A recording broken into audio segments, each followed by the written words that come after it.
Mark in Virginia. Hi, Mark. What's on your mind today? Hey, DP. Got a question for you and the Danettes. What sports deathbed confession would you most like to hear? For example, if it's Franco Harris in the Immaculate Reception, then he might say, the ball touched the ground. Or with Michael Jordan in the flu game, that he might say, I was hungover. So what sports deathbed confession would you and the Danettes Well, most like to hear? I think Franco made the catch. That wasn't the controversy. It was, who did the ball hit? Jack Tatum hitting Frenchie Fuqua.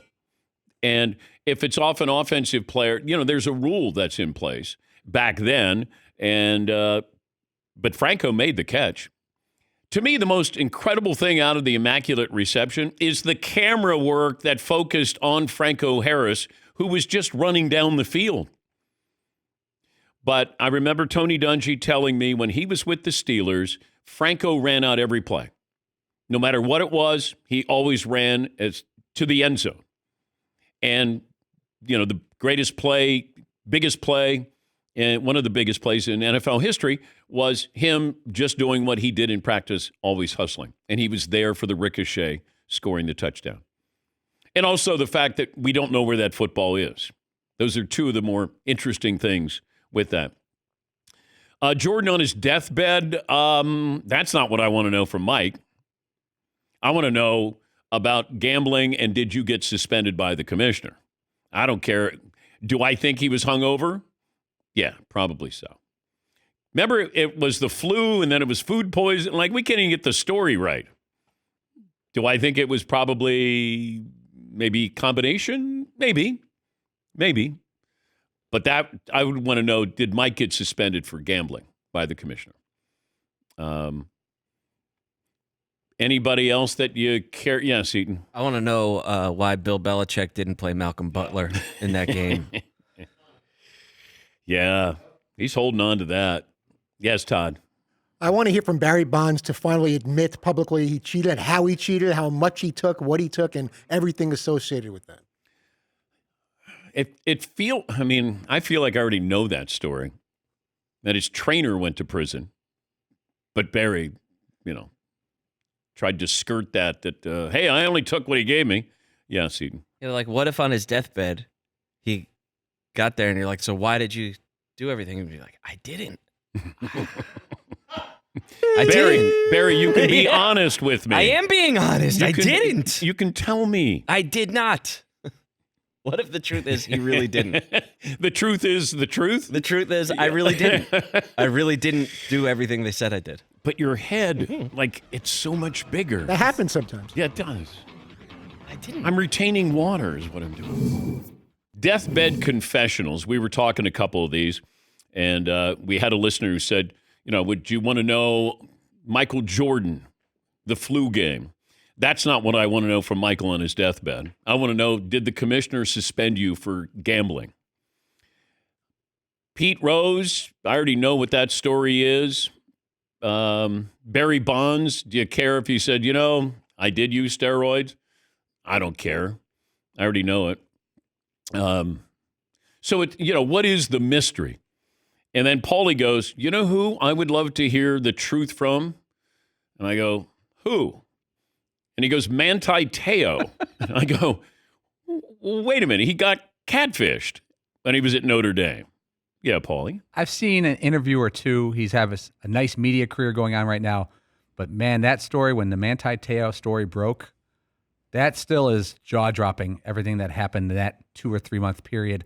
I've got about 6 questions I would like to just check off the box. Yeah, but he just got catfished. That's all. He had an imaginary girlfriend, but didn't they answer everything in the documentary? I guess. It's just fascinating. He's not the first guy to get catfished, but he's probably the first Heisman candidate to get catfished. He is the first Heisman Trophy candidate to show up to New York and have that story told on national TV that he knew was false when he walked into the Heisman ceremony. Yeah. Yeah, but he just got too far down the rabbit hole. He was embarrassed. What do you say? Hey, I really don't have a girlfriend. Hey, I have an imaginary girlfriend. Hey, my girlfriend just died. It was one of those where it happened, and then all of a sudden you didn't realize that it was going to be that big. But it's Notre Dame, Heisman candidate, and all of a sudden you're trying to defend, explain what happened. He just got catfished. He believed that he was communicating with somebody who was his girlfriend or going to be his girlfriend or wanted to be his girlfriend. And then when you watch the documentary, you're like, man, there's other layers to this. This is really, really deep. And Manti Te'o, I'm happy for him. He's got a good career. I think he's been doing some stuff, NFL Network, charismatic guy. But yeah, that's still one of those where, and I wonder if his friends, I don't know if he's married. I think he's married now. But did they joke with him if they met one of his girlfriends or he said he had a girlfriend? They're like, can we meet her? Can your buddies do that to you? You've got to be very, very, very good friends. Whoa, hey, look at this. Hold on, let me pinch you, Sally. Hey, you're real. Nah, this is a little joke from before. One of his exes, no big deal. Wait, what are they talking about, Manti? Oh, it's nothing. I had an imaginary friend. We all have imaginary friends, don't we? Didn't we?